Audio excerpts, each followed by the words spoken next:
10m가 넘는 매우 강한 바람이 부는 곳이 있겠습니다. 밤사이 서해안과 전남 남해안, 제주 해안 지역에는 짙은 안개가 끼는 곳이 있겠습니다. 내일 아침 기온은 서울이 10도 등 전국이 7도에서 12도로 오늘보다 2도에서 4도가량 낮겠습니다. KBS 라디오 저녁 종합 뉴스를 마칩니다. 아나운서 남현종이었습니다.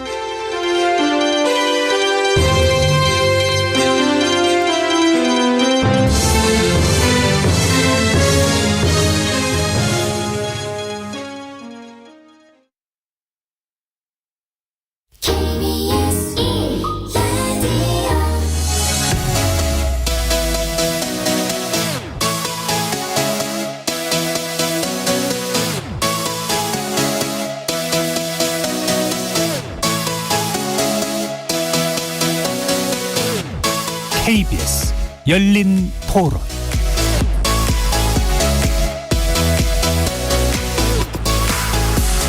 안녕하십니까. KBS 열린 토론 정준희입니다. 요번에 불이 너무 많이 났잖아요. 그거 보면서 정말 걱정스러워서 요번에 다 탄 게 축구장 20개라고 뉴스 나왔잖아요. 너무 아깝죠. 옛날에 참풍은 났지만 너무 이게 많이 나는 것 같아요. 여러 군데서 동시다발적으로 하니까 이게 1, 2년에 회복이 되는 게 아니잖아요. 수십 년 걸릴 수도 있는데 진짜 아깝죠. 근데 그나마 오늘 비가 와서 천만 다행이네. 결국에는 기후변화의 이슈가 아닌가라는 생각을 하고 있고요. 건조해진 영향들 그런 영향들까지 복합적으로 작용하는 게 아닐까. 살림을 재생을 통해서 또 온실가스가 흡수되는 그런 부분도 있기 때문에 그런 거에 대한 인센티브가 시스템들이 계속 갖춰지면 되지 않을까라는 생각을 합니다. 거리에서 만나본 시민들의 목소리 어떻게 들으셨습니까? 산불 발생 횟수와 피해가 해마다 증가하고 있어서 우려를 낳고 있습니다. 우선 산불이 한 건이라도 발생한 날을 한번 살펴보면 1990년대엔 365일 중 평균 104일이었는데 최근 3년 평균 연간 170일로 늘어나서 무려 2달 넘게 증가한 셈입니다. 산불 피해 면적 역시 지난 10년 평균에 비춰볼 때 작년 한 해만 해도 약 7배 많은 수치를 보여준다고 하죠. 올해도 예외가 아니어서 오늘 식목일을 앞둔 지난 며칠간 서울 인왕산을 비롯해 충남 홍성, 전남 순천, 경북 영주 등 전국에서 산불이 동시다발적으로 발생해서 큰 피해를 주었는데요. 이처럼 더 잦아지고 대형화되고 있는 산불. 전문가들은 그 원인을 기후변화에 있다고 지적합니다. 따뜻한 겨울과 가뭄의 일상화, 여기에 강풍이 더해지면서 산불을 확대시키는 최적의 환경을 만들어내고 있다는 건데요. 잠시 후 세 분의 전문가 모시고 기후변화 시대 바람직한 산림관리 방안에 대해 논의해보는 시간 갖도록 하겠습니다. KBS 열린 토론 지금부터 출발합니다. 살아있습니다. 토론이 살아있습니다. 살아있는 토론, KBS 열린 토론. 토론은 라디오가 진짜입니다. 진짜 토론, KBS 열린 토론. 오늘 토론 함께해 주실 세 분의 전문가 소개하겠습니다. 이서구 국립산림과학원 부장 나오셨습니다. 안녕하십니까. 반갑습니다. 이우균 고려대학교 환경생태공학과 교수 자리하셨습니다. 예, 안녕하십니까. 반갑습니다. 정수종 서울대 환경대학원 교수 함께하셨습니다. 예, 안녕하십니까. KBS 열린 토론이 이번 주 다음 주에 걸쳐서 청취자 여러분의 성원에 보답하는 작은 경품 행사를 준비했습니다. 생방송 중 토론 주제 관련된 의견 보내주시면 추첨을 통해서 치킨 교환권을 보내드립니다. 행사에 참여하시려면 단문 50원, 장문 100원의 정보 이용료가 부과되는 샵 9730으로 문자 메시지 보내주시면 됩니다. 방송 후 토론 주제 게시판에서 당첨자 명단을 확인하실 수 있습니다. KBS 라디오의 모든 프로그램은 유튜브를 통해서도 함께 하실 수 있습니다. 여러분의 많은 관심 부탁드리겠습니다. 자, 국립산림과학원이 우리나라 산림의 공익가치를 259조 원으로 산정하셨다는 그런 자료를 봤습니다. 이 부분 이서구 부장님께 설명을 한번 부탁드려야겠네요. 네, 올해는 저희가 이제 1973년도부터 국토녹화 운동을 시작을 해서 올해 50주년이 되는 해입니다. 그래서 그동안 한 50년 동안 전 국민 참여 아래 한 69억 그루의 나무를 심었습니다. 네. 그래서 잘 아시는 것처럼 이 국토녹화 운동이 시작되기 전에는 우리나라 산림이 굉장히 헐벗었었습니다. 네. 그래서 72년 통계를 보면 그 헥타르당 인목 축적이라면 인목 밀도 얼마나 나무가 많이 서 있느냐를 나타내는 척도인데요. 11입방미터, 11세제곱미터 정도였습니다. 근데 2020년 통계를 보시게 되면 165입방미터, 그러니까 거의 15배가 늘었죠. 그리고 저희 나라가 1990년부터 2015년 동안, 그러니까 25년 동안 인목 축적 증가율이 세계적으로 1위를 차지했었습니다. 그러니까 이렇게 살림이 굉장히 풍성해지면서 살림의 어떤 직접적인 경제적 효과 외에, 경제적 이득 외에 다양한 이제 공익 기준, 공익 가치가 이제 생산이 되고 있습니다. 그래서 저희가 이제 주기적으로 이 공익 가치를 산정을 하는데요. 온실가스 흡수 저장이라든가 수원 함양 기능이라든가, 그러니까 살림이 가지는 공익 가치가 여러 가지가 있는데 살림 치유 등이라든가 이런 12개 분야에서 공익 가치를 저희가 추정을 하고 있습니다. 예. 그래서 제가 가장 최근에 이루어졌던 공익 가치가 이제 2018년도에 저희가 추정을 했었는데 그때는 221조 원으로 추정이 됐습니다. 그래서 2020년 기준으로 다시 추정을 해봤더니 한 259조 원으로 증가해서 한 38조 원 증가, 그러니까 한 16.9%가 증가를 했죠. 그래서 지금 이거를 국민 1인당 얼마나 그 경제적인 이득을 얻을 수 있을까, 그러니까 공익가치로부터 경제적인 효용가치를 얻을 수 있을까를 저희가 산정을 해보니까 예. 국민 1인당 연간 한 499만 원 정도의 혜택을 보는 것으로 나왔고요. 국내 총생산, 그러니까 2020년 기준이죠. 국내 총생산의 한 13.3% 정도 예. 차지하는 걸로 나왔습니다. 그래서 아까 말씀드린 것처럼 12개 분야가 있는데 그 가운데 이제 상위 5개 분야를 잠깐 말씀을 드리면 아무래도 그 유일한 탄소 흡수원인 예. 살림이 유일한 탄소 흡수원이라고 하는데 그 온실가스 흡수 저장과 관련된 그 액수가 한 97조 예. 정도 저희가 평가가 됐고요. 그다음에 살림 경관 제공, 그러니까 경치나 풍치 제공하는 게 한 31조, 그다음 살림 휴양이 28조, 토사 유출 방지라는 건 이제 비가 오거나 하면 예. 북한에 이제 나무가 없어서 예. 비 올 때마다 이제 흙이 씻겨 내려가는. 산사태가 많이 일어나는데 나무가 있으면 그런 거를 막아주거든요. 그런 것이 한 26조. 그다음에 산림 정수, 그러니까 산에 있는 나무가 물을 깨끗하게 해주는 예. 그런 기능이 한 15조 정도 해서 이게 이제 상위 5개 분야가 되겠습니다. 예. 겸손하게 말씀하시다 보니까 이제 저희 나라라는 표현이 나는데 이제 우리나라가 죄송합니다. 네. 예, 우리나라가 사실 이렇게 비교적 그러니까 짧은 기간 안에 이제 산림 녹화에 상당히 성공한 나라로 분명히 맞습니다. 꼽힐 수는 있는 거잖아요. 네. 최근에 있는 이런 산불이나 이런 것들이 이제 그런 성과를 상당히 또 이제 그 무로 돌리는 측면들이 아마 있을 텐데 어느 정도의 위기감을 좀 느끼시나요? 지금 산불 관련해 산불이 저희가 뭐 구체적인 자료로 말씀해 주시지는 않으셔도 괜찮고요. 뭐 200조 이상 뭐 이런 재산을 같이 말씀해 주셨는데.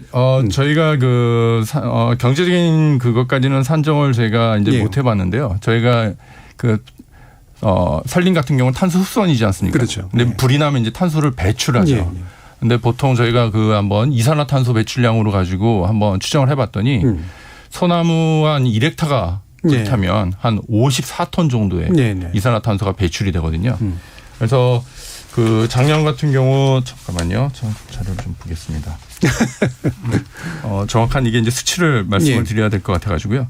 작년에 그 울진 삼척에 굉장히 아주 여러 며칠 동안 대형 산불이 났었는데 그때 배출된 CO2만 한 131만 톤 정도 됩니다. 그러니까 이거를 이제 경제적 가치로 제가 환산은 아직 못했지만 굉장한 양의 이산화탄소가 배출되기 때문에 경제적으로도 굉장히 이제 손실이 있을 거다. 그다음에 탄소만 배출되는 게 아니라 산불이 나면 그 산에 있는 그런 생물 다양성, 여러 가지 생물 다양성이 있는데요. 뭐 동물도 죽을 수도 있고 곤충도 죽을 수도 있고 그다음에 하층 식생들 이런 것들이 다 죽기 때문에 그런 생물 다양성이 가지고 있는 어떤 여러 가지 경제적인 혜택도 다 그냥 없어질 수 있는 그런 상황에 처해올 수 있는 거죠. 그러니까 이런 경제적인 혜택만으로 물론 또 우리가 평가할 수는 없지만 이 안에 여러 가지 경관에 관련된 요소나 심리적인 요소도 아마 분명히 들어가 있을 것 같은데 말씀처럼 이제 이걸 그대로 뒤집어 보면 이제 산불 그 자체가 바로 막심한 피해와 손해를 의미하는 거기 때문에 우리가 여러 가지로 이제 이 산불 문제를 심각하게 바라볼 수밖에 없는데 이 산불이 이제 왜 발생하는 것인가 그리고 왜 늘어나고 있는 것인가 이 부분이 이제 오늘 또 전반기에 굉장히 중요한 초점 아니겠습니까? 이상기후 탓이다. 근데 이것만으로 볼 수 없다. 뭐 여러 가지 이유는 있을 것 같은데요. 자, 이 부분에 대해서 정수정 교수님께서 이상기후가 과연 어느 정도까지 원인이 된다라고 판단하시는지 한번 들어보죠. 예, 이제 최근에 산불이 이제 너무 강하게 나니까 예. 뭐 당연히 많은 분들이 이게 기후 변화랑 얼마나 관련이 있느냐 이런 예. 것들이 이제 궁금하실 텐데 실제 저희가 데이터를 보면 기후 변화랑 굉장히 큰 관련성이 상관성이. 있습니다. 왜 그러냐면 이제 사실 불이란 거는 사람이 뭐 실수로 불을 낸다든지 그렇죠. 방화를 한다든지 이런 초기에 불을 내는 거는 기후 변화랑 사실 큰 상관없어요. 예. 근데 문제는 이 작은 불씨에도 불이 크게 난다든지 이게 더 강하게 난다 이런 것들이 기후 변화와 관련이 있는데 우리가 이제 작년에 방금 말씀해 주셨던 동해안 산불 같은 경우도 예. 보면 우리가 한 50년 정도의 이제 그곳의 기상 레코드를 분석을 해보면 그곳의 지역 기후 자체가 이미 이제 굉장히 건조하고 더운 그런 지역 기후의 예. 변화가 발생했어요. 그럼 그렇다는 거는 거기에 굉장히 온도는 올라가서 대지는 마르고 강수량이 부족하니까 더 말라가는 이런 형태가 나타나는 거죠. 그럼 아주 작은 불씨에도 불이 크게 날 수밖에 없는데 이런 그런 기후 변화 패턴이 사실은 그 동해안만 나타난 게 아니라 뭐 호주라든지 뭐 지중해성 기후인 그 터키 지역이라든지 그 해에 유사한 지역에서 불이 많이 나는데 거의 비슷한 그런 기후 변화 양상을 보였어요. 그리고 이제 지난 주말에 저희가 인왕산에 큰 불이 났는데 예. 저희가 그래서 인왕산에 가까운 기상관측소 자료를 저희도 한번 봤는데 실제로 보면 한 1970년대부터 지금까지 쭉 기온이 그냥 계속 상승해서 지금 올 3월 평균 기온 같은 경우는 9.8도까지 올라갔더라고요. 근데 최고 기온을 찍은 건데 이때 그 수증기 분포 대기가 얼마나 건조한지를 봐도 거의 50년 이래로 가장 건조한 지수를 보여주고 있어요. 예. 그럼 이거는 기후가 확실하게 변했다는 거죠. 그러면 과거에는 이 작은 불씨에 큰 불이 날 필요가 없던 것도 이제는 불이 크게 날 수밖에 없는 상황인 거죠. 예. 네. 확실히 이제 건조한 어떤 기간이 이제 길어지게 되는 그래서 작은 실수에도 큰 불이 이제 만들어지게 되는 연관성이 분명히 있어 보이는데요. 이게 아까 제가 이제 잠깐 소개했었던 이제 발생 빈도 이런 것들이 분명히 이런 걸 보여주는 것 같습니다. 이훈 교수님 말씀 부탁드리죠. 예. 그 우리나라의 산불의 패턴은 주로 이제 봄철에 예. 많이 나는데 그 나는 이유는 지금 정 교수님 말씀하셨지만 봄철에 가뭄이 가장 예. 극심한 거고요. 그리고 이제 그 사람의 활동이 이제 겨울에 좀 움츠려 있다가 이제 가는 이런 현상이 있는데 그 봄철의 가뭄이 더 극심해진다라는 것은 이제 분명한 거고요. 그 연구에 의하면 그 산림과학원에서 한 건데 그 0.5도씩 이렇게 올라가면 우리나라뿐만 아니라 그 동아시아 국가에서도 계속 늘어나는 것으로 나타나고 저의 연구실에서도 기후변화 시나리오를 적용해 봤을 때 앞으로 미래 산불은 이렇게 경향치적으로 늘어나는 거로 예. 돼 있고 그다음에 대형화되는 것으로 돼 있습니다. 근데 여기서 이제 우리가 살펴볼 것은 기후변화의 그 패턴 뭐 특징은 극심한데 더 극심해진다는 거거든요. 예. 죄송합니다. 그러니까 우리가 봄철 가뭄이 우리나라는 어떤 패턴인데 그것이 더 극심해진다는 예. 거고 그러니까 그 봄철의 가뭄이 극심해지면서 그 기후변화로 인한 그 산불의 발생 위험은 커지는 것이고 그 원인은 이제 겨울철에 따뜻함, 겨울철에 적은 강설량, 강수량 등도 있을 수 있는데 어쨌든 전체적인 패턴으로 보면 동시다발적으로 전국에서 나는 예. 작년에는 동해안에서 이렇게 났잖아요. 그 4월에. 근데 3월에 나는데 올해는 그 저지대, 그 충청, 그 경상 예. 뭐 이런 데서 나니까 이제는 뭐 그 우리나라에서도 기후변화 그러니까 산불의 그 발생 빈도나 규모가 그 규모 측면에서 보면 안전한 지대가 없다. 예. 뭐 그러면 사람의 실수가 전국에서 일어나는 거고 난다는 거고 또 하나는 기후변화의 그 광역성을 들으면 예. 어디에서나 날 수 있다 이렇게 볼 수가 예. 있겠습니다. 그래서 우리나라 특성상 이제 봄가뭄에 이제 주로 이제 동해안 지역에서 많이 나던 거긴 한데 네. 최근 들어서는 이제는 시기도 장소도 이제 뭐 특정하기 어려울 정도다. 이 부분 이제 국립산림관에서 조사하셨다고 들어서요. 한번 이성우 장님 들어보죠. 그 예전에 이제 저희가 이제 그 산불 진화하시는 분들이나 산불 담당하시는 공무원들이 예전에 그런 말이 있습니다. 아카시 꽃이 피면 네네. 산불은 끝난다. 그래서 보통 이제 3, 4월에 산불이 많이 나고 다른 계절은 산불이 안 나기 때문에 그런 이제 그 우스갯소리가 회자됐었는데요.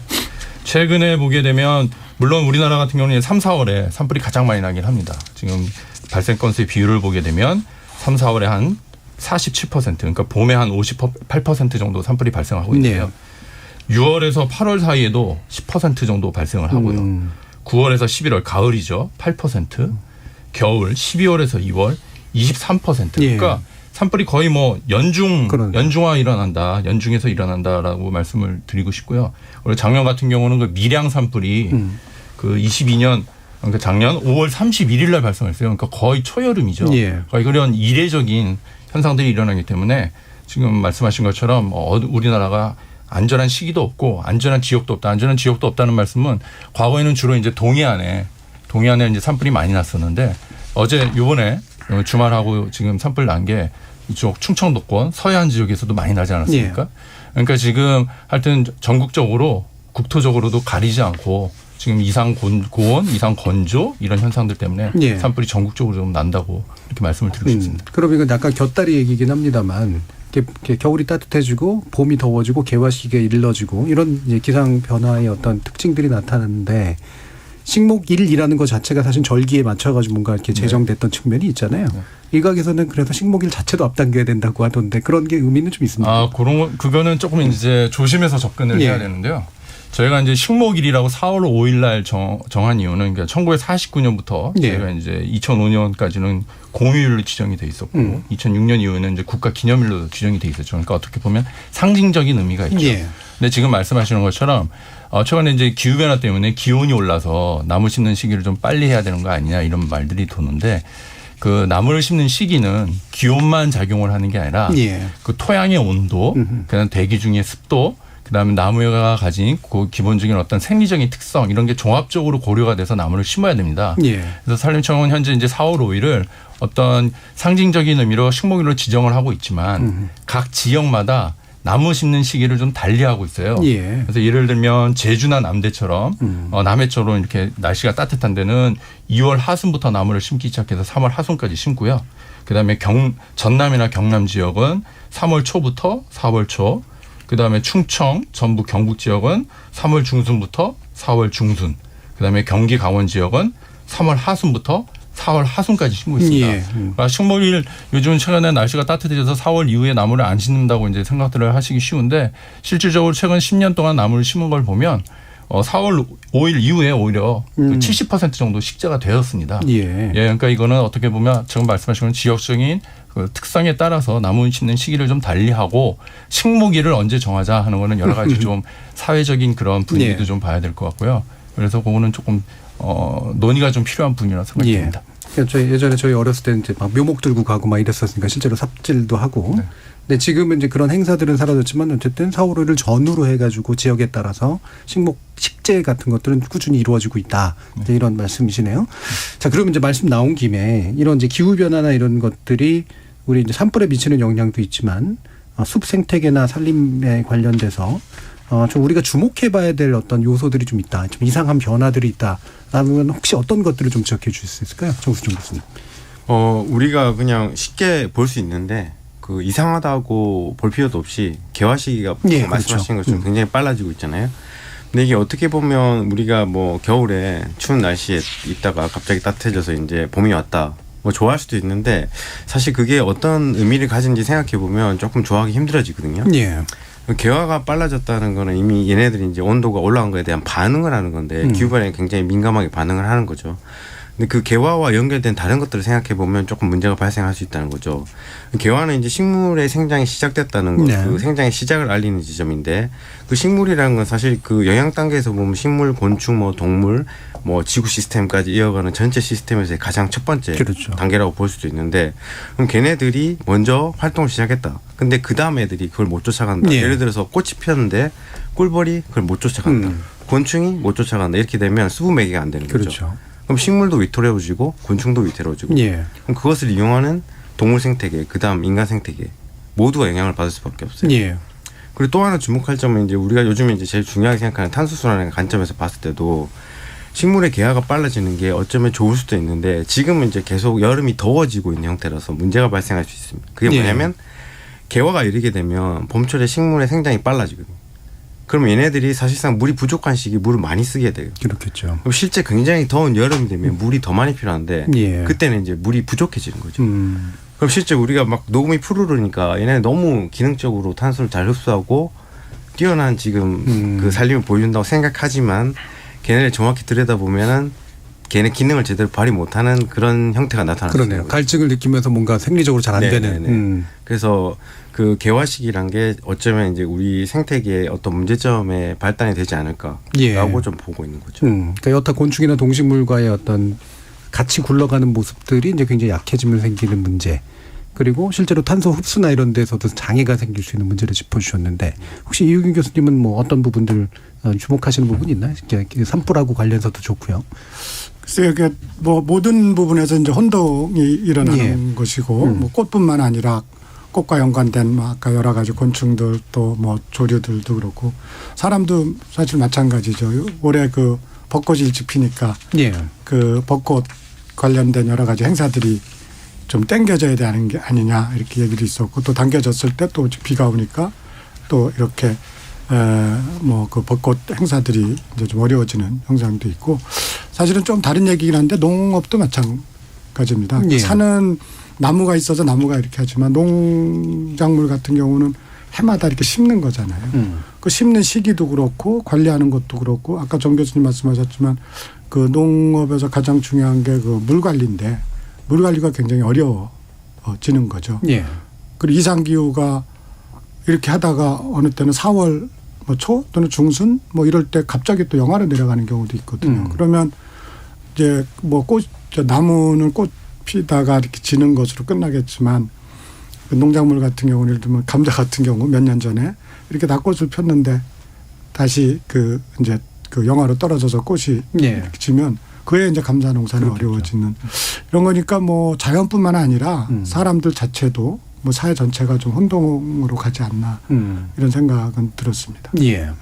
그러면 이제 이 부분을 좀 더 짚어보기 전에 뭐 이미 이제 말씀드려 주셨습니다만 산불은 그리고 더 커지고 더 잦아질 수밖에 없다. 적어도 당분간은 이 부분에 동의하시는지 한번 간단하게 의견 들어볼까요?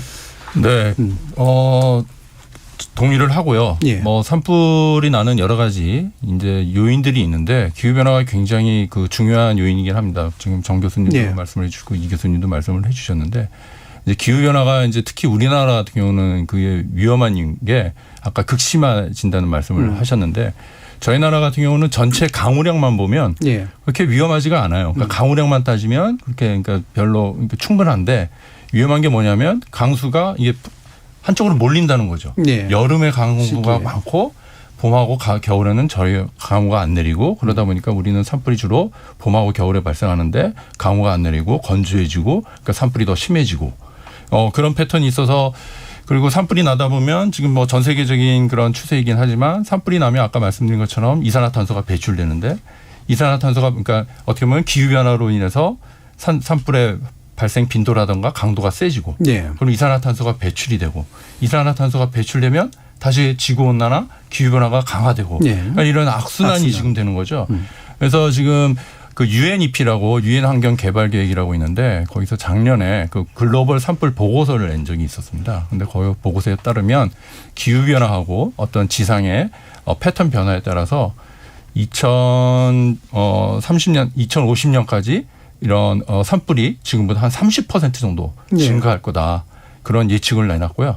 저희 국립산림과학원에서도 평가를 해보니까 한 온도가 1.5도 정도 증가하면 1.5도가 이제 기후변화 협약에서 어떻게 보면 티핑 포인트라고 하는 1.5도로 유지를 하려고 하는데 1.5도만 증진을 해도 산불이 한 8.6% 정도 느는 걸로 저희가 시뮬레이션이 됐고요. 그러니까 모델링이 됐고요. 그다음에 2도 정도 오르면 한 13.5% 정도 느는 걸로 지금 예측이 됐습니다. 그렇기 때문에 하여튼 이 기후변화에 따라서 산불이 굉장히 앞으로 많아지고 더 커질 거다라는 거는 여러 학자들이 동의하는 부분이라고 말씀을 좀 드리고 싶습니다. 송종훈 님이 우리나라를 굉장히 또 강조해 주셨네요. 저희 나라가 아니다. 우리나라다. 뭐 약간 입버릇처럼 나올 말씀이니까 양해 부탁드리고요. 우리나라뿐만 아니라 또 이제 그 이와 비슷한 기후대나 이런 데들이 다 같이 이제 산불의 고통이나 위험에 분명히 노출돼 있다. 온도 변화상과 이제 그 상관관계를 다 얘기해 주셨는데 혹시 또 이 부분에 대해서 이우균 교수님 어떤 견해이실까요? 그러니까 뭐 다 동의하는 것처럼 기후 그 변화에 의해서 산불 등의 재난은 더 빈번해지고 더 또 규모가 커지고 또 안전한 곳이 없다. 이렇게 하면 결국은 그것을 우리가 이제 대응해 나가야 되지 않습니까? 그러면 이제 기후 변화 대응하는 방식은 하나는 온실가스 줄이는 것이고 하나는 적응해 나가는 것인데 산불의 입장에서 보면 이미 이상기후에 저희 산이 노출돼 있고 사람도 노출돼 있고 근데 이제 민감한 것이 있거든요. 예를 들면 저희 같은 경우는 지형적이나 또는 그 연료 면에서 그리고 민감한 것 중에 제가 좀 유주의 있게 보는 것은 그 농촌의 그 공동화 그러니까 그 정주지로서 사는 곳이 아니라 누군가 방문을 예. 하는 곳이기 때문에 그 방문자들이 좀 그 부주의한 거 그리고 거기에 정주에 있는 사람들이 이제 저희가 취약하다고 표현을 하는데 예. 예를 들면 농사 졌을 때 그 농산 부산물을 처리 곤란하니까 그걸 태우다가 이렇게 나고 예. 또 그 뭐 쓰레기 태우다 나고 그럼 이제 그거를 적응 능력을 키워야 되는 것인데 그거는 뭐 소위 얘기해서 저희가 이제 그 기반 시설 인프라 또 하고 또는 정책이 이렇게 돼야 되는데 지금 뭐 세계적으로는 그런 쪽으로 가고 있고 가야 되는데 나라마다 좀 격차가 있긴 합니다만 우리나라 같은 경우는 전반적으로 적응 능력 이런 걸 하고 있는데 산불과 관련돼서는 조금 그 부분이 좀 소홀하지 않나 이런 생각이 들었습니다. 예. 뭐 아까 정수영 교수님은 뭐 이미 강조를 해주시긴 했습니다만 예. 더 보탤 말씀 있으실까요? 뭐 예, 다 얘기해 주셔서. 예. 그러면 이제 바로 이제 질문을 드릴게요. 지금 이제 우리가 탄소 중립이 돼야 되는데 이 목표치를 달성하는 것도 어려운데 산불이 나면 두 개의 역효과가 있는 거잖아요. 하나는 더 흡수도 못하고 더 많이 뿜어내는 현상. 이 부분은 굉장히 좀 심각한 문제일 것 같은데요. 좀 말씀 부탁드릴게요. 그러니까 이제 우리가 당연히 예. 산불이 나면 이 나무가 타는 거기 때문에 나무가 가지고 있던 탄소가 이제 공기로 나가는 거죠. 대기로 예. 들어가기 때문에 결국 뭐 우리가 굴뚝에서 연기 나오는 거 똑같은 원리죠. 근데 사실은 이제 이거는 그 탄소 순환이라는 거는 즉각적인 반응이라 보면 어느 정도 시간이 걸리는 이제 기후 변화 요인인데 우리가 사실 더 주목해야 될 게 여기서 있는 게 산불이 났을 때 악영향은 여러 가지 형태가 있어요. 예. 이게 이제 즉각적인 기후 변화 영향에는 뭐냐면 산불이 나게 되면 대부분 이제 대지가 걸리죠. 색깔이 다 이렇게 검정색으로 다 바뀝니다. 보통 우리가 눈이 덮인 곳이나 빙하에 가면 시원한 이유가 이 햇빛을 다 반사하거든요. 예. 근데 검정색은 햇빛을 다 흡수해요. 그럼 그 지역에 그 태양에서 들어오는 에너지를 다 흡수하기 때문에 오히려 거기 기온이 계속 올라가는 거예요. 예. 그 지역 기후를 더 온난화를 더 가속화시킬 수 있어요. 그런 점이 있고 또 하나는 이제 그 산불이 났을 때 이 온실가스도 중요하지만 입자상 물질들. 예. 그게 미세먼지라고 하는 건데 그게 굉장히 중요합니다, 사실은. 근데 이제 뭐 아시는 분들이 많이 없을 텐데 사실 지금 산림청에서 그 굉장히 좋은 그 아주 세계적인 수준의 관측기기를 산불이 날 곳을 대비해서 배치를 해놨었거든요.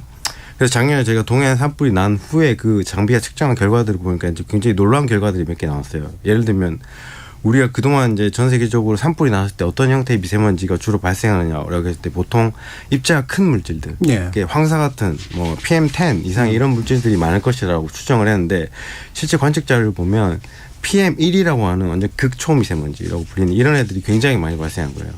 그러니까 이런 애들이 보통 인체 피해를 굉장히 강하게 줄 수 있는 물질이기 때문에 결국 이 산불이라는 거는 뭐 기후변화의 악순환을 일으킬 수 있는 온실가스도 내뿜지만 즉각적으로 거기 기온을 데우고 또 바로 그 미세먼지를 통해서 주변 사람들한테 인체 예. 피해를 끼칠 수 있는 굉장히 이제 여러 가지 악영향을 끼칠 수 있다는 거죠. 그러니까 이제 흡수를 덜하게 되고 배출을 더 많이 하게 되는 문제뿐만이 아니라 온도를 더 많이 흡수해서 이제 온난화에 더 많이 기여하게 되고 입자 물질들도 굉장히 많이 내뿜어서 생기는 네네. 건강상의 문제 같은 것들도 있다. 네네. 이윤 교수님 어떤 부분? 예, 마찬가지로 그런 그 자연적인 그 면이 있고요. 그 저희가 또 재난이라는 측면에서 보면 뭐 그러한 그 미세먼지나 뭐 이런 것들이 지역 주민의 건강으로 예. 그 건강 문제로 이어지고 이제 그런 것들이 그 지역 주민들이 스스로 그거를 극복해낼 수 있으면 좋을 텐데 예. 그거 이제 스스로 극복하지 못한 상태에서는 지자체라든지 국가가 그런 것을 해줘야 되는데 그런 것들이 이제 빈번해지고 또 광역화되면 점점 좀 어려워지고 그러면서 우리나라의 그 농촌의 그 정주권으로서의 생활 조건은 계속 악화되는 뭐 이런 면들이 좀 우려될 것 같습니다. 예. 그럼 이성구 부장님, 뭐 이게 갑자기 또 던지는 질문이라 어려우실 수도 있겠는데, 그러니까 탄소 중립하기 위해서 막 온갖 노력들을 하잖아요. 탄소 배출권도 왔다 갔다 하기도 하고 이런 것도 물론 중요하지만 산불 안 나게 하는 게 최고다 이렇게까지만 해도 괜찮을까요? 상당 부분 산불을 줄이면 탄소 배출을 막을 수 있다고 뭐 저는 개인적으로 생각을 합니다. 예. 우리나라 같은 경우는 아까 말씀드렸던 것처럼 우리 유일한 탄소 흡수원을 뭐 우리나라뿐만 아니라 세계적으로 이렇게 얘기를 하는데 이제 나무가 유일한 탄소 흡수원이라고 하죠. 예. 근데 우리나라 같은 경우는 탄소 흡수원의 거의 나무, 그러니까 산림이 흡수하는 탄소 흡수량이 거의 99.9%를 차지하고 있습니다. 근데 조금 전에 말씀드렸던 것처럼 산불이 나면 대량의 이산화탄소가 배출이 되기 때문에 탄소 중립을 달성하는 데에서도 굉장히 문제가 되고요. 그다음에 올해 2월 달에 그 사이언스지 논문이 하나 나왔습니다. 예.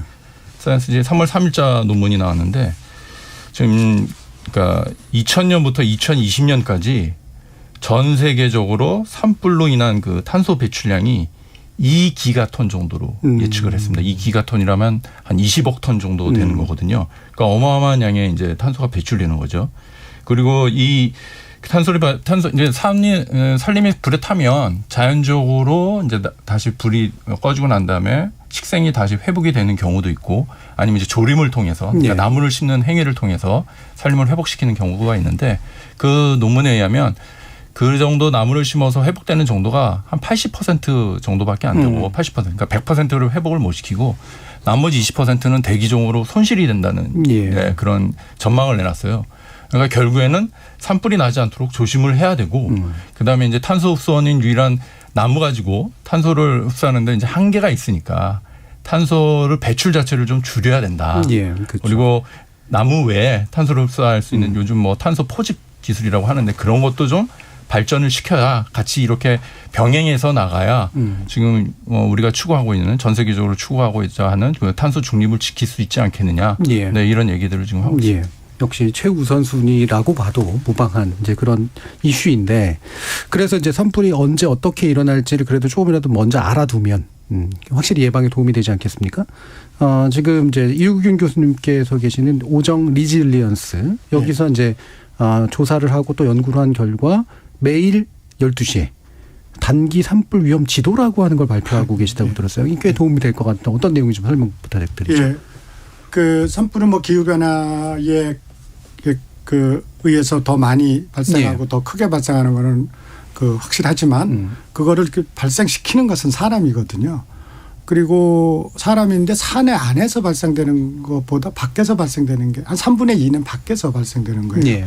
그래서 저희가 초점을 맞춘 것은 사람이 그러니까 모일 수 있는 곳에서 좀 조심하면 그 산불이 예방되지 않을까라는 건데 이제 뭐 제일 좋은 거는 요즘 위치 추적기 같은 걸 해서 사람이 많이 가는 곳에 워닝을 한다든지 이러면은 좋겠는데 그것도 지금 행안부하고 산림청하고 좀 논의하고 있는 거로 알고 있거든요. 그런데 저희가 이제 좀 들여다본 것은 일반 토지 이용의 그 패턴입니다. 그러니까 사람이 뭐 주거지라든지 창고라든지 산림 주변에 그다음에 뭐 축사, 우사, 논두렁, 밭두렁, 길 뭐 이런 것들이 이미 지도화가 돼 있기 때문에 그 지도화를 가지고 사람이 얼마나 접근 가능한지 그리고 이제 시기도 보고 금요일보다는 토요일이 더 많으니까요. 그런데 이제 우리나라 같은 경우 기상청에서 3일치를 예보를 합니다. 예. 그 단기 정확하죠. 그걸 가지고 3일치를 가지고 먼저 기상 조건에 의한 위험 지도를 만들고요. 그렇게 만들면 너무 넓습니다. 그 위험한 지역이. 그리고 이제 거기에 아까 말씀드린 사람의 활동 가능성이 얼마나 되는지를 들여다보면 좀 더 이제 위험한 지역이 좀 좁혀지거든요. 그리고 실질적으로 그 정 교수님도 그런 연구하시는 걸로 알고 있는데 이제 위성 영상에서 봐서 실제로 그 지역의 건조도를 파악해서 또 그것도 포함시키면 좀 뭐 정밀한 이런 그 진단 모델이라고 저희가 표현하는데요. 산불이 이 지역에서 위험할 것이다라고 산림청의 R&D 과제입니다. 그걸 하고 있고 그래서 저희 오정 리질리언스 연구원의 홈페이지에서 매일 12시에 보급하고 저는 이제 나름대로 제가 아는 그 사회관계망을 통해서 하고 있는데 얼마나 효과가 있는지 사실 잘 모르겠습니다. 잘 모르시겠다 그러면.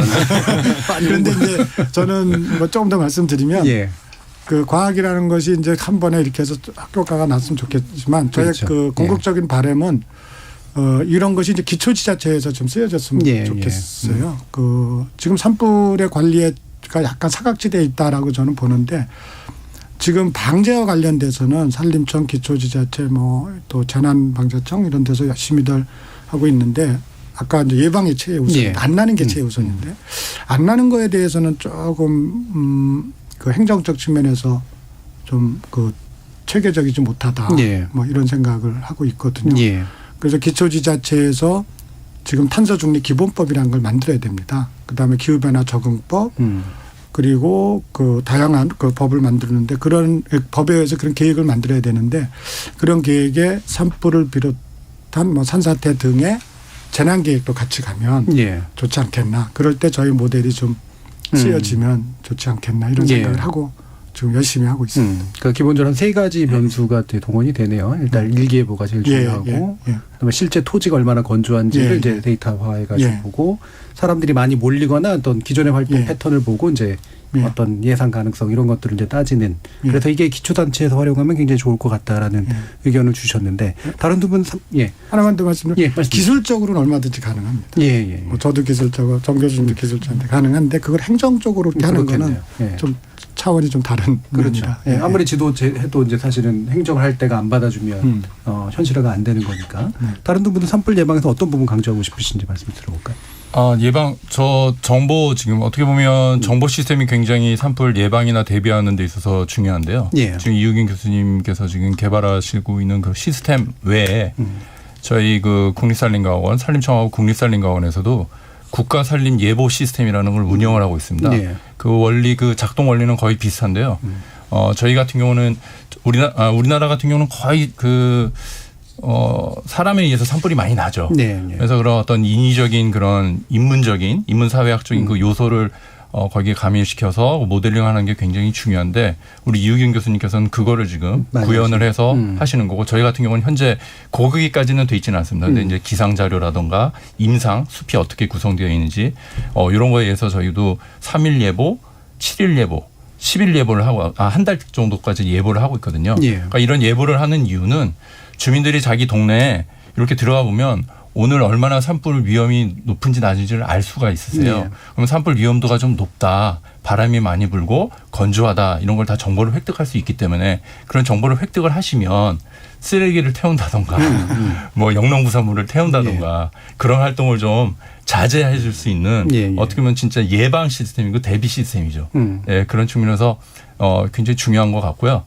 그다음에 예방 한 말씀만 좀 더 드리면 산불 예방에 있어서 뭐 굉장히 중요한 것 중에 하나는 산불을 결정짓는 이제 그러니까 산불의 행동 양식을 결정짓는 요소가 지형, 기상, 연료 이렇게 세 가지가 이제 산불의 행동 양식을 결정한다고 하는데 기상인자하고 지형인자는 저희가 어떻게 컨트롤이 안 되지만 연료는 컨트롤이 가능하죠. 그러니까 땔감이 공급되는. 그러니까 아까 말씀드린 것처럼 우리나라가 72년도에 그 한 11 입방미터에다가 지금 165 입방미터 굉장히 이제 밀도가 증가하다 보니 밀도가 증가했다는 얘기는 산에 탈 게 많다는 얘기죠. 그러니까 산에 탈 게 많기 때문에 어떤 산불 관리 아니면 산불 예방 측면에서 보면 적정하게 좀 솎아줘야 된다. 그러니까 좀 나무를 베어주고 산에 있는 그 낙엽이라든가 낙지라든가 그러니까 불이 나게 되면 연료로서 작용할 수 있는 것들을 적절하게 좀 밀도 조절을 해서 연료를 좀 줄여주는 활동도 굉장히 중요하다. 예방을 위해서는.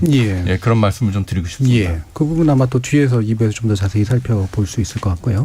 말씀하시면서 이렇게 약간 말씀을 좀 주저하시는 그런 모습들이 있어서 뭐 토론을 자유롭게 해주시면 됩니다. 우리나라라고 하는 부분을 이제 잘 얘기해 주고 계신 것 같고요. 자, 그럼 정수종 교수님 또 말씀 한번 들어볼까요?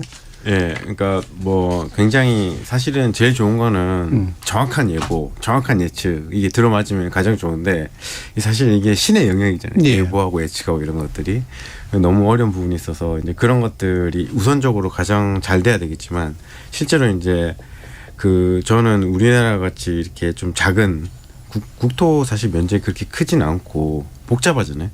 좀 모니터링이 잘 돼야 될 것 같아요. 이게 산불이 났을 때 이게 어디로 확산돼 갈지, 이게 어느 정도 강도로 번져 나갈지, 어떻게 대응을 해야 될지, 그러니까 거의 실시간 모니터링 수준으로 이렇게 해 나가면 좀 피해를 줄이지 않을까 싶은데 사실은 이제 뭐 산림청의 산악기상망이라든지 기상청의 또 기상측정망, 그다음에 지금 우리나라에는 기상위성이 정지궤도위성이 실시간으로 거의 날씨를 보고 있기 때문에 이런 정보들을 잘 융합해서 좀 더 과학적이고 좀 기술적으로 뛰어난 모니터링 시스템이 된다면 발생했을 때 그 후단에 어떤 액션을 취해야 될지에 대해서 예. 조금 빠른 결정을 할 수 있을 것 같아요. 그렇겠죠. 그런 것들이 이제는 조금 심각하게 조금 고민이 돼야 되지 않느냐 이런 생각은 있습니다. 예. 말씀 주시죠. 예. 네, 지금 좋은 지적을 해주셨고요. 예. 정보 공유 차원에서 좀 말씀을 드리면 저희 산림청하고 국립산림과학원에서 지금 산불과 관련된 그 정보 시스템을 크게 이제 세 가지를 운영을 하고 있습니다. 예. 한 가지는 조금 전에 말씀드렸던 산불 예보 시스템이 있고요. 그다음에 산불이 났을 때 현재 상황이 어떤지 상황 관제 시스템이 있습니다. 예. 다 인터넷을 통해서 공개가 되기 때문에 다 접속을 하시면 볼 수 있고요. 그다음에 하나가 이제 산불 확산 시스템이 있습니다. 예. 확산 예측 시스템이 있는데 그거는 이제 산불이 나게 되면 이제 진화 자원은 그러니까 어디에다가 헬기를 배치를 하고 소방 차를 배치를 하고 이런 진화 자원 배치를 하려면 산불이 어떻게 확산되어 나갈지 앞으로 한 2시간 후, 4시간 후, 6시간 후 이게 어떻게 확산될지를 아는 것이 굉장히 중요하지 않습니까? 그래서 우리가 저희 과학원에서 이제 산불 확산 예측 시스템이라는 걸 만들어서 그 시간 단위로 2시간 최대 6시간까지 확산이 어떻게 될 거냐. 지금 바람이나 기상 조건에 따라서 확산이 어떻게 될 것이냐 그걸 예측을 하고요. 그리고 그거를 이제 상황도로 그려서 예. 아마 방송의 그 산불 특보 방송 같은 거 보시게 되면 지금 현재 산불이 이렇게 나고 있고 여기는 진화가 됐고 여기는 예. 산불이 계속 불이 퍼져나가고 이런 상황도화를 보신 아마 경험이 있으실 텐데 그런 것들이 다 아까 확산 예측 시스템이나 이런 거에 준해서 만들어지고 있다. 그렇게 좀 말씀을 드리고 싶습니다. 그래서 정 교수님이 지금 말씀하셨던 예. 그런 것이 굉장히 중요하다고 말씀을 하셨고 이미 저희가 운영을 하고 있고 계속해서 좀 업그레이드를 할 계획이 예. 있다. 이렇게 좀 말씀을 드리고 방송에도 이제 자주 나오시고 방송에서 또 소개하고 있는 이미 시스템들이 그것에 기초를 두고 있다라는 말씀이시죠. 지금 속보가 들어온 내용이 있는데요. 윤 대통령이 이제 산불 피해 10개 시군구에 특별 재난 지역을 선포했다고 합니다. 이게 조금이라도 피해 지역에 도움이 되기를 좀 바라는 마음이고요. 1부 마무리하면서 청취자 여러분들이 보내신 문자 들어보고 가겠습니다. 정의진 문자 캐스터. 네, 지금까지 여러분이 보내주신 문자들 소개합니다. 6763님.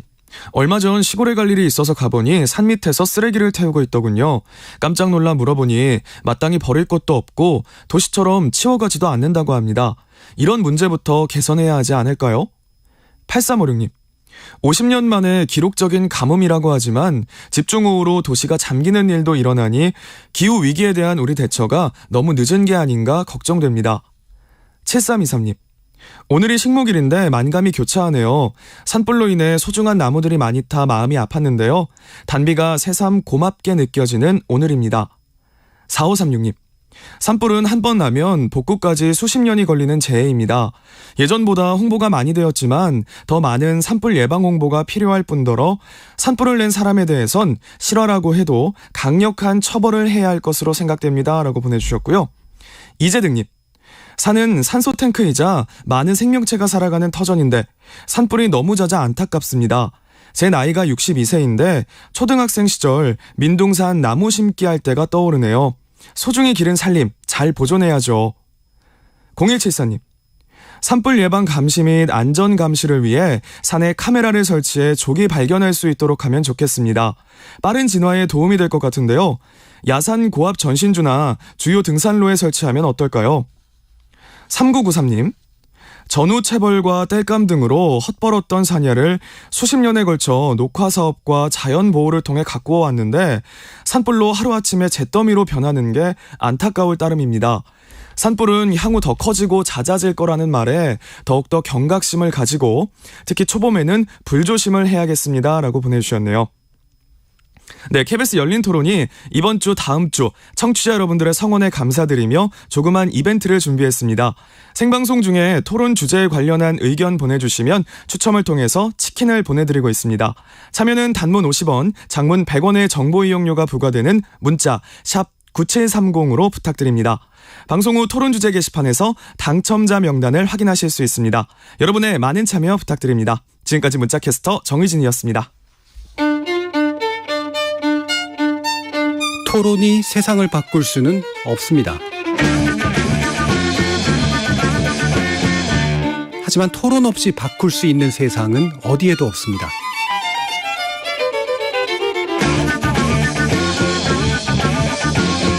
세상의 선한 변화를 갈망하는 당신. 정답이 아니라 질문의 힘을 믿는 당신. 우리 KBS 열린 토론에서 만납시다.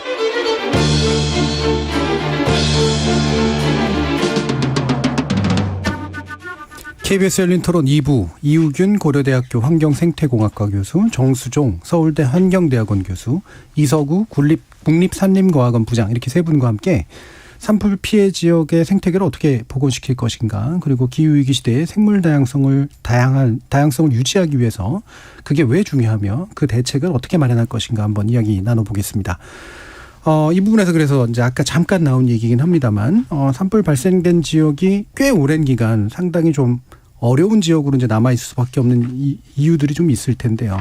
나무가 또 금방 자라지 않는 문제도 있지만 좀 더 복잡한 문제들이 좀 있을 것 같습니다. 그래서 어떤 부분들을 우리가 유념해서 봐야 되는지 일단 기간들이 또 좀 있을 테니까요. 아까 20-30년 정도 보통 예측을 하시는데 그 이상도 갈 수도 있는 문제일 것 같아서 이서구 부장님께 먼저 좀 말씀 드릴까요? 네, 저희가 이제 산불이 나게 되면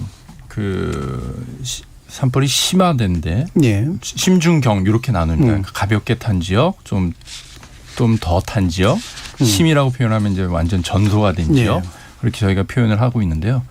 그러니까 완전히 전소가 된 지역 같은 경우는 저희가 모니터링을 해보니까 산불 피해 지역에서 지속적으로 저희가 계속해서 모니터링을 하고 있는데, 그러니까 숲의 형태를 갖추는, 숲의 형태라고 하면 숲은 이제 높은 나무, 키 큰 나무, 그다음에 중간 키 나무, 그다음에 이제 작은 키나 이제 초본류가 이렇게 있는데 그 숲의 형태를 갖추는데 뭐 최소한 한 30년 정도 소요가 되는 것으로 저희가 관측이 됐고요.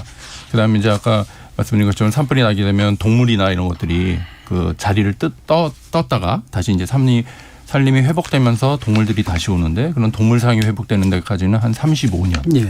그리고 이제 불이 나게 되면 그 토양도 많은 피해를 받습니다. 많이 타기 때문에. 근데 토양이 굉장히 다양한 미생물이라던가 아주 중요한 역할을 하거든요. 토양까지 복원되는 데는 한 100년 정도 소요가 되는 것으로 저희가 조사가 되었습니다. 예전에도 그 다큐멘터리 보면서 제일 인상적이었던 게 바로 토양의 손실이 굉장히 크다. 그래서 이게 원래 모습으로 돌아가기에도 엄청난 시간이 걸린다. 그 이유가 이제 밑에 있는 미생물들이 이제 죽고, 그래서 제대로 된 이제 숲의 기능을 할 수 없게 된다라는 말씀을 들었는데, 이런 게 이제 굉장히 심각하게 느껴지는 부분이더라고요. 이런 게 생태계 복원에서 어떤 부분의 장애가 또 기간 과정에서 만들어지는지도 한번 말씀 부탁드릴게요. 저는 뭐 좀 다른 시각, 사회적 시각으로 들여다보면 그렇게 이제 생태계가 좀 망가져 있는데 그 지역이 아까도 말씀드린 것처럼 많은 사람들이 살던 지역이면 또 그 지역 경제가 좀 활성화되어 있는 지역이고 산림을 기반으로 하는 산업이 좀 있는 지역 같으면 그거를 적극적으로 복구하고 또 그에 대비한 여러 가지 행정적인 이런 지원책이 있을 텐데, 워낙 사람이 덜 사는 곳에 그런 피해가 이제 일어나고, 그러면 그 피해가 건강이나 재산 쪽으로 어떤 주민의 그 피해가 갔다 그러면 그 주민들이 그 지역을 계속 유지해가면서 살 수 있는 이런 정지조례 역할이 좀 어렵기 때문에, 그분들이 이렇게 만약에 떠나간다 그랬을 때는 그런 복구나 그런 것을 하는 주체는 오롯이 지자체 아니면 국가의 부담으로 갈 수밖에 없고, 그런 상태라면 이제 토지 관리 측면에서 우리나라가 좀 잘 봐야 되지 않는가. 지역의 균형 발전 측면도 있는 거고, 또 아까 그 생태계 관련 측면에서는 생물 다양성 문제도 있는 것이고, 그래서 그러한 생물 다양성의 문제가 거기서 끝나지 않고 여러 가지 지역 발전이나 또는 정주권의 문제로 이어질 수 있다. 그래도 그걸 복합적으로 해야 되는데, 저는 이제 그런 측면에서 보면 기초지자체의 탄소 중립 계획, 그다음에 기후변화 적응 계획, 법정 계획으로 해야 되거든요. 그런 것과 연계시켜야 된다는 것이 아까도 말씀드렸습니다만 계속 이어지는 생각입니다. 그러니까 이제 좀 더 물리적인 부분을 강조해 주셨다면, 이제 인문사회적인 요소에서 여기에 좀 살던 사람들이 떠나야 되고 사람들이 돌아올 수 없기 때문에 그 부담이 온전히 이제 국가나 지자체에게 넘겨지게 된다라는 그런 말씀을 주셨는데, 이게 이제 그 부분이 되게 안타까운 부분이고 비용도 많이 드는 부분인데, 흔히 생각하시는 부분에 사람의 존재가 숲이나 자연의 존재에 별로 이로울 게 없다라고 생각하시는 분들도 있을 것 같아요. 근데 사시는 분들의 역할이 굉장히 중요하다는 말씀이신 거잖아요. 그래서 좀 이어서 말씀드리면, 우리나라에서 아까 이서구 부장님이 말씀하신 것처럼 흡수원, 산림지, 농경지, 초지, 습지 그 다 토지 기반이거든요. 거기에서 약 한 4천만 톤이 흡수되고 우리나라 7억 톤 배출의 약 6.5%가 차지하고 있습니다. 근데 제가 뭐 저희 연구실에서 연구한 거에 의하면 기초지자체에 따라서는 20% 넘는 곳도 있고 30% 되는 곳도 있고 리 단위로 따지면 마을 단위로 따지면 이미 탄소 중립 달성한 마을이 있는 거예요. 산속 깊숙한 곳에. 그러면 기초지자체 장애 입장에서 보면 자기 지역에 탄소 중립 계획을 해야 되는데 줄이는 것이고 그다음에 흡수원 관리인데 만약에 흡수원이 그 기초지자체에서 20%를 차지하고 있다 배출에. 그러면 80%만 줄이면 되지 않습니까? 그럼 20%의 흡수원을 잘 관리를 해야 되는데 이것은 그 흡수원 관리지만 바로 그 기초지자체의 그 토지 관리로 이어지고 정주권 관리로 이어지고 또 그 어떤 지역 발전의 측면으로 이루어지게 돼서 그런 것들은 산주 개인이 할 수가 없고 토지주 개인이 할 수가 없고 마을의 어떤 뭐 구성원들이 이렇게 단독적으로 할 수가 없는 이런 문제라 사람이 산에 뭐 그렇게 유리한 영향을 미치지 않는다라는 측면도 있지만 그 산을 기반으로 해서 그 산 정주권이 유지되면 국토가 그만큼 균형적으로 발전하고 뭐 그냥 저희끼리 얘기입니다만 거기서 사람이 빠져나오면 국토 면적이 줄는 것이다. 거기 살면 국토 면적이 늘어난다. 이런 쪽으로 좀 저희가 앞으로 접근해야 되지 않나라는 생각이 듭니다. 그래서 재난 관리도 그렇게 가야 되고. 그러니까 생태계 복원에서 인간적 요소도 이제 굉장히 중요하다라는 그런 지적도 해주셨는데 정수조 교수님은 이 생태계 복원 과정에서 어떤 부분을 좀 강조하고 싶으신가요? 일단은 우리가 이제 기후변화에서 그 생태계가 가지고 있는 역할이 무엇인지를 좀 한 번 더 되새겨 봐야 되는 게 지금 이제 뭐 기후변화하고 탄소 얘기 이런 것들이 나오니까 지금 우리가 인류의 역사를 봤을 때 지금 예를 들어서 이제 활성연료를 계속 배출하고 있잖아요. 기후변화가 유발이 된 건데 지금 어떻게 보면 다행인 거는 우리가 배출하는 양의 거의 반 정도는 이 자연이라는 생태계가 계속 흡수를 해줘요. 예를 들면 지금도 우리가 전 지구적으로 봤을 때 100톤 정도 예를 들면 숫자 뭐 이거는 가상의 숫자인데 100톤을 배출하면 한 30% 정도는 육상 생태계가 흡수하고 한 20% 정도는 바다가 흡수하고 남은 50%가 이제 매년 공기 중에 쌓이고 이런 것들이 하는데 이 다행히 100톤이든 110톤이든 거의 반 정도는 계속 흡수해 주는 거예요. 근데 지금 문제는 뭐냐면 우리가 모든 과학자들이 들여다본 결과에 의하면 앞으로 이게 반이 안 될 가능성이 높다. 그중에 가장 우려하는 게 산불 같은 것들이죠. 그게 이제 악순환의 그 양의 피드백을 건다고 하는데 그러니까 생태계 자체도 힘들어지고 그다음에 산불 같은 걸 발생하기 때문에 결과적으로 이제 기후 변화에 의해서 자연 상태가 악화될 확률이 높기 때문에 이것 자체에 대한 관심을 가져야 된다는 거죠. 자, 그러면 이거 복원하는 과정에서 우리는 가장 먼저 떠오르는 건 어쨌든 산림을 이제 다시 조성하는 거잖아요. 그러니까 식재를 한다거나 뭐 여러 가지 방법들을 쓸 텐데 이때 이제 어떤 부분에 유념을 해야 되는가 이 부분도 한번 짚어봐야 될 것 같은데요. 이석 부장님 한번 말씀 주실까요? 네, 복원 관련해서는 고려해야 될 사안이 많습니다. 근데 뭐 이제 최근에는 이제 산불 피해지만을 예를 들었을 때 산불이 피해지를 어떻게 복원을 할 것이냐, 자연 복원이 옳다, 아니면 조림을 통한 복원이 옳다. 뭐 이거에 대해서 어떻게 보면 양극으로 나눠서 의견이 좀 나오긴 하는데요. 어느 한쪽이 옳다라고만 말씀드리기는 굉장히 어렵고 그 나무를 심으려면 그 어떤 잘 자라는 나무가 있어요. 그러니까 그 토양 조건이라던가 그런데 잘 자라는 나무가 있기 때문에 그리고 그 자연 복원을 만약에 저희가 한다고 가정을 하면 아까 말씀을 잠깐 드렸는데 그 산불 피해가 별로 없어서 경지역 같은 경우는 자연적으로 회복력이 충분히 있기 때문에 거의 저희는 이제 자연 복원에 맡깁니다. 그리고 저희가 산림을 관리를 할 때 산불만 보고 관리는 안 하잖아요. 저희가 6대 기능이라고 해서 6가지 기능별로 무슨 뭐 그 보전 지역도 있고 경제림 생산 지역도 있고 수원 함양 지역도 있고 이런 식으로 해서 6개의 기능을 나눠서 그 기능에 가장 적합하도록 저희가 산림을 경영을 하고 있는데 어쨌거나 지금 말씀드린 것처럼 그 충분히 회복력이 있고 그다음에 나무를 어떤 뭐 경제적인 어떤 수종을 심더라도 경제적으로 그렇게 크게 기여를 할 것 같지 않다. 그런 경우는 이제 자연 복원에 맡기고요. 그다음에 이제 충분히 경제적으로도 효용 가치가 있고 아까 이우긴 교수님이 그 주민과 함께하는 그런 걸 되게 말씀하셨는데 이 산주들의 입장도 굉장히 중요합니다. 그리고 특히 이제 소나무 같은 경우는 송이 생산을 해서 그 먹고 사는 그런 분들도 많기 때문에 예. 그 소나무로 다시 복원을 해달라고 요청하시는 분들도 굉장히 많아요. 예. 그럼 다양한 이해관계자의 목소리를 안 들을 수는 없거든요. 예, 그렇기 때문에 그런 것들도 종합적으로 고려를 해서 자연복원과 인공복원을 좀 같이 가지고 가야 되지 않느냐. 예. 그리고 또 현재 정책이 그렇게 가고 있습니다. 지금 혹자들이 산림청에서 이제 복원을 하게 되면 무조건 나무 심고 자연복원은 안 하고 예. 다 서 있는 나무 다 베버리고 새로 심는다 그렇게 이제 이해들을 하시는데 그렇지는 않고요. 자연복원과 인공복원을 같이 하고 있고 혹시 인공복원, 그러니까 조림복원 과정에서 나무를 이제 베어내는 경우가 있는데 그게 왜 그러냐 하면 나무가 이제 많이 다 타버리게 되면 우리나라 같은 경우는 봄에 산불 나고 여름에 집중 강우가 내려서 그렇죠. 또 산사태가 나잖아요. 네.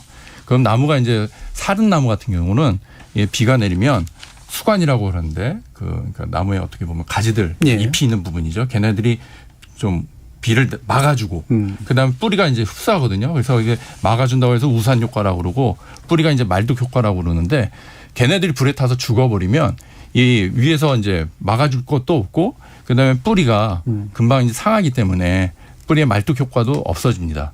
그래서 그런 거 그리고 산불이 나게 되면 거기서 연기가 나오는데 그게 이제 토양에 어떻게 보면 왁스처럼 코팅을 해줘요. 예. 그럼 비가 내리게 되면 비가 그냥 그냥 흘러내리거든요. 그런 것들을 고려했을 때, 근데 그런 것들 밑에 어떻게 보시면 우리나라 같은 경우는 산에 뭐 우리나라뿐만 최근에 기는데 주요 시설들이나 민가들이 많지 않습니까? 그래서 2차 피해를 입을 경우에는 그런 나무들을 빨리 좀 베어주고 그 다음에 조림을 하는 것이 맞기 때문에 그런 다양한 면을 고려를 하면서 복원 사업을 추진하고 있다. 라고 말씀을 드리고 싶습니다. 그러니까 들어보니까 억울하신 부분들이 많이 있으신 것 같아요. 오해도 많이 받고 있고 그러니까 자기가 본 것만 가지고 이제 비판하는 분들도 굉장히 많은데 자연조림 그다음에 자연 방식 그다음에 조림 방식도 적절히 쓰고 있고 산주들의 이해나 또는 기후나 토양의 문제 이런 것들을 적절히 고려하면서 이제 구체적으로 접근한다라는 그런 말씀을 주셨네요. 또 정수정 교수님은 복원 과정에서 이런 산림 복원이나 생태계 복원 어떤 부분에 좀 주목하고 계신지 한번 얘기 들어보죠. 방금 뭐 어떤 기술적인 부분은 우리 이소호 부장님이 다 설명을 해주셔가지고 그런 부분에 대해서는 저도 공감을 하고 있고요. 근데 저희는 이제 그런 것 같아요. 이제 보면 생태계란 게 이 생태계가 우리가 눈으로 보는 만큼 완성도를 가질 때는 꽤 오랜 시간이 걸려서 자연천이를 해온 것인데 한 번의 산불로 인해서 그것이 무너졌을 때 다시 그거 복구되는 시간이 상당히 걸리잖아요. 근데 저는 여기서 이제 조금 주목해 봐야 될 점은 얘네가 거쳐왔던 그런 천의의 과정에 경험했던 기후는 이제는 아니란 거죠. 기후 자체가 바뀌었기 때문에 또 다른 생태계가 우리가 예상치 못한 다른 생태계가 나올 확률이 꽤 높아진 거죠, 이제. 그럼 이제 앞으로 복원의 과정에서 기후가 바뀌었다는 걸 한번 인지하고 어떤 방식으로 가야 될지를 조금 고민해야 되지 않냐 이렇게 생각합니다. 좀 더 이제 미래 대응적인 관점에서 새로운 종류의 조림 같은 것도 필요하다. 또 이우균 교수님은 이제 자료나 이런 것들을 보면 이 산림 관리는 이제 일어날 재난에 대비해서 또 구성할 필요가 있다는 말씀도 주셨던 것 같아요. 두 분 말씀을 들어 산림 계획적인 측면에서 보면 그 공간 계획이거든요. 그 공간 계획 안에 시간 계획도 사실 포함이 되어 있는 거예요. 지금 당장 급한 게 어느 장소인지 그리고 시간적으로 봤을 때 그 어느 장소는 좀 천천히 해도 되는지 이런 것이 우선 이루어져야 되고 그래서 산림은 본래 그 광역적 그 관리거든요. 그 임업을 한다는 거는 뭐 조그만 이렇게 면적이 아니고 대면적인데 보통 저희는 그것은 이제 유역 단위 또는 경관 단위 이렇게 표현을 합니다. 그래서 그런데 우리나라 같은 경우는 그 필지 단위로 다 쪼개져 있어서 산주들이 그걸 결정해야 되는. 그래서 묘한 그 갭이 있는데요. 그 우리가 인공복원이냐 자연복원이냐 이런 거 할 때는 주로 학자들에 의해서 또는 좀 영역적인 면에서 그것이 이제 논쟁이 벌어지는데 그 논쟁 속에서 소외돼 있는 것은 이제 개인 조그만 산을 갖고 있는 산주들이나 지역 주민들이거든요. 그러니까 지역 주민들에는 그 산은 내 산이 아니지만 그 지역에 살고 있는 주민들이 이제 있는 건데 그런 측면에서 보면 그동안 우리나라 산림 관리는 필지 단위로 이루어진 허가제도나 신고제도였는데 아까 그 정 교수님 말씀하신 것처럼 기후가 변하는 것처럼 앞으로 그 사회도 변해야 되니까 이제는 필지 단위나 이런 그 소규모 그 단위가 아닌 광역 관리로 가야 되고 또 유역 단위로 가면서 거기에 공간 배치도 이루어져야 되는데 이제 산불과 관련돼서는 우리가 방화 수림대라고 이제 그 표현을 하지 않습니까? 이제 그런 거 하려면 산주들이 지금 필지 단위로 보면 뭐 한 수십 명, 수백 명의 산주가 동의를 해야 될 거예요. 이제 그런 것들을 이제 앞으로는 할 시점이다. 그럼 그걸 이제 누가 하겠는가라는 것이 뭐 산림청, 환경부, 행안부 뭐 등등에서 좀 적극적으로 좀 논의가 돼야 되지 않나 이런 생각을 합니다. 그러니까 이분께 생각보다 굉장히 복잡한 문제일 것 같아요. 이제 국가가 국가의 재산이자 국가가 관리하는 경우도 있고, 지자체가 또 관리하는 경우도 있고, 개인 재산이고 개인이 또 수익을 목적으로 하는 경우도 있을 테고, 그것에 영향받는 주민들도 있을 테고, 그래서 다양한 다중의 이해관계자가 어떤 식으로 참여해서 문제를 해결할 것인가. 상당히 좀 복잡하게 복잡한 문제들이 남아 있는 것 같은데요.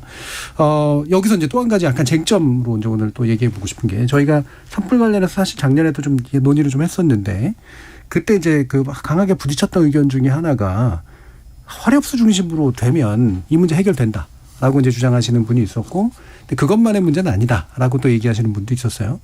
그럼 우리는 그냥 놔두면 화력수들이 지배하기 때문에 화력수는 또 산불 예방 효과도 좋다. 이런 견해에 대해서 어떻게 보시는지 이석 부장님 말씀 좀 부탁드릴까요? 네, 그 부분은 뭐 의견이 좀 학자들에 따라서 의견이 좀 갈릴 것 같습니다. 굉장히 어느 한쪽만 옳다라고 말씀드리기는 굉장히 어려울 것 같고요. 이제 산불이라는 측면에서 봤을 땐 당연히 이제 화력수가 소나무보다는 불에 강하죠. 이제 소나무 같은 경우, 침엽수 같은 경우는 그 수지 성분이라고 했는데 우리 그 이렇게 소나무 진액 같은 게 나오지 않습니까? 소인진 말하는 그런 것들이 어떻게 보면 이제 불이 났을 때 불쏘시개 역할을 하기 때문에 불에 굉장히 취약하죠. 그리고 이제 생태학을 접근하시는 분, 천일을 말씀하시는 분들은 숲은 그냥 두면 자연스럽게 침엽수가 없어지고 화력수로 바뀔 거니까 그걸 저희가 이제 그 전문용어로 이제 극상이라고 하는데, 생태계가 변하면서 화력수로 갖고 되면 그냥 자연적으로 불에 강해질 거니까 그냥 산은 그냥 두면 되는 거 아니냐, 그렇게 말씀들을 하세요. 피해를 받았어도 그냥 두면 어차피 우리나라 지금 산의 주요 수종 가운데 하나가 이제 참나무류라는 게 있는데, 도토리나무. 도토리나무가 이제 보통 그 맹화라고 하는데요. 불이 나더라도 종자에서 나오는 게 아니라 피해를 받았어도 이렇게 영양번식하듯이 가지가 올라옵니다. 그래서 두면 참나무가 우정을 할 거고, 그러면 산불이 덜 나지 않겠냐, 이런 말씀들을 하시는데, 아까 말씀드린 것처럼 산은 굉장히 산림은 굉장히 다양한 기능이 있고, 그 기능을 좀 발휘할 수 있게끔 좀 관리하는 측면도 굉장히 필요한 것이고, 아까 산주 말씀도 우리 유경 교수님이 그 소규모 산주 말씀도 하셨는데, 그분들이 또 원하는 것도 있고 사유림에서 그런 거를 다양하게 고려를 해서 경영을 해야 되고요. 그 다음에 소나무림이 이제 극상으로 있던데, 근데 뒤에 그 밑에 별로 참나무류나 이런 것이 없는 소나무림이 극상이 있을 때 자연 복원을 시키면 참나무류가 들어서지 않고 오히려 소나무가 또 차대림으로 다시 나오기도 합니다. 그렇기 때문에 이게 옳다, 저게 옳다, 이렇게 하는 거는 좀 굉장히 좀 극단적이지 않겠느냐. 그리고 우리나라 같은 경우는 뭐 좀 말씀을 좀 더 드리면, 소나무 같은 경우 우리나라 국민이 제일 좋아하는 나무고요. 그렇죠. 아무래도 심리적으로도 그렇죠. 그리고 우리나라 그 화석 자료나 이런 걸 보면 중생대 백악기부터 우리나라에 소나무류가 있었다고 해요. 그러니까 공명이 있을 때 소나무류가 있었던 거죠. 그러니까 우리가 어떻게 보면 굉장히 역사를 우리 같이 해온 애들이거든요. 그리고 뭐 소나무가 문화적으로도 그렇고 굉장히 유용하잖아요. 그러니까 소나무를 그럼 버리고 무조건 그러면 참나무류나 아니면 이렇게 화력수 위주로 갈 거냐? 그 부분에 대한 거는 좀 굉장히 논의가 좀 필요한 부분이라고 생각을 합니다. 아까 1802님은 이제 화력수 좀 해야 되는 거 아닙니까? 라는 의견 주셨고, 또 주정훈님은 화력수는 토양의 양분이 충분하지 못하면 자리를 못 잡는다고 알고 있는데 아닌가요? 라고 또 다른 의견도 주셨는데요. 청취자 여러분들도 많이 관심이 있으신 것 같아요. 우리 이유균 교수님 말씀 한번 들어볼까요?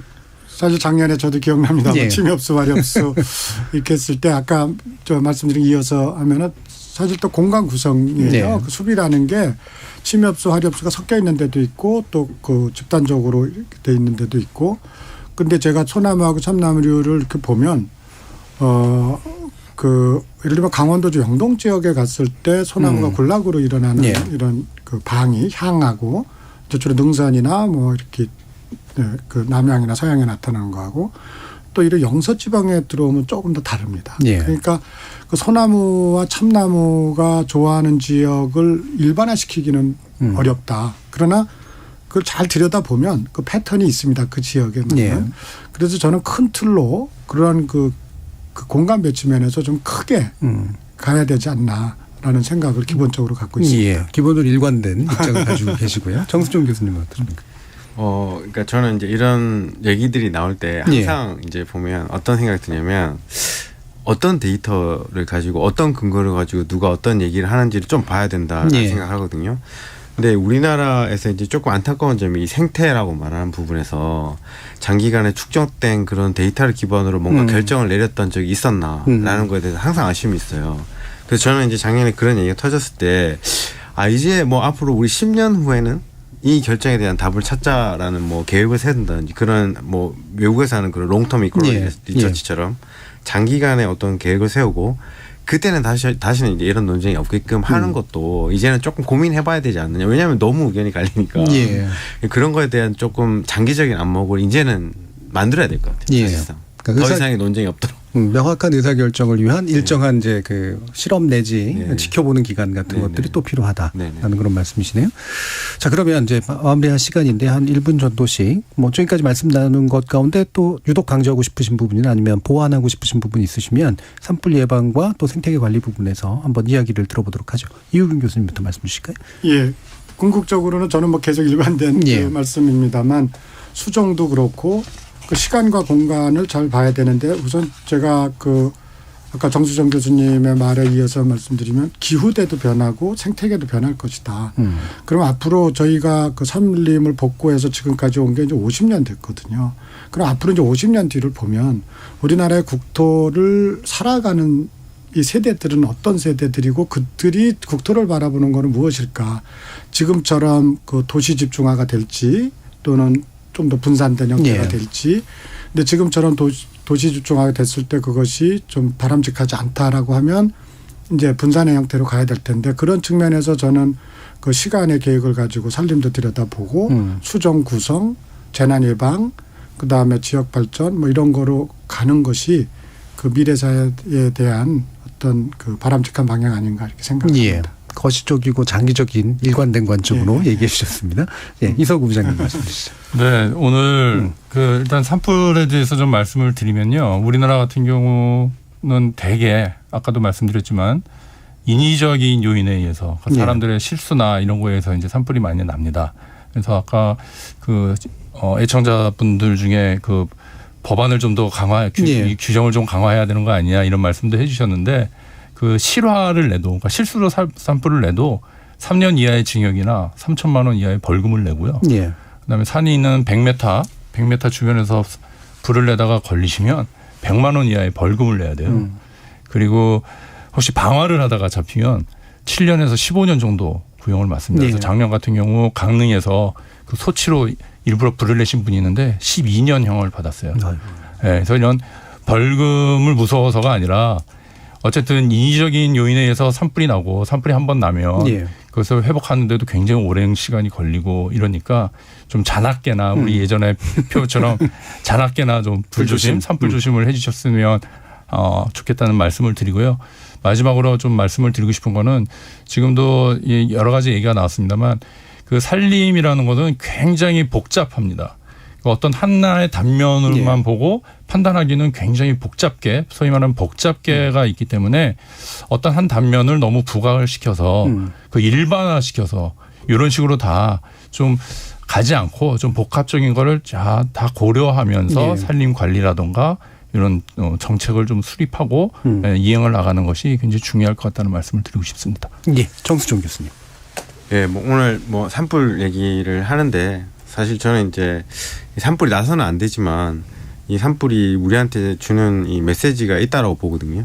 그러니까 이제 기후변화라는 거는 실체가 있는 거예요. 이게 과거에 어떻게 보면 기후변화나 이런 기후위기라는 말들이 약간 이념적으로 다가왔는데 이거는 분명히 실체가 존재하는 거고 이런 산불이나 개화시기 변화를 통해서 우리가 보는 이 기후변화의 양상을 잘 인지하고 이제는 이제 어떻게 대응해 나가야 될지 방금 두 분에서 말씀해 주신 것처럼 그런 계획을 이제 앞으로 좀 잘 세워야 될 것 같습니다. 자, 이렇게 세 분과 함께 산불에 관련된 이야기와 함께 또 미래지향적인 산림 관리 계획에 대한 이야기 나눠봤는데요. 오늘 함께해 주신 세 분, 정수정 서울대 환경대학원 교수, 그리고 이석우 국립산림과학원 부장, 이우균 고려대학교 환경생태공학과 교수, 세 분 모두 수고하셨습니다. 감사합니다. 수고하셨습니다. 수고하셨습니다. 오랜 세월 자라나서 항상 그 자리에 있어줄 것만 같던 나무들이 한 번의 화마로 처참히 사라져가는 모습은 이루 말하기 어려운 상실감을 주곤 합니다. 인간 존재로서 우리의 귀환은 아마도 숲일 겁니다. 온 정성을 다해 그 숲을 지켜야 우리의 미래도 가능하겠죠. 참여해주신 시민논객 여러분 감사합니다. 지금까지 KBS 열린 토론 정준이었습니다.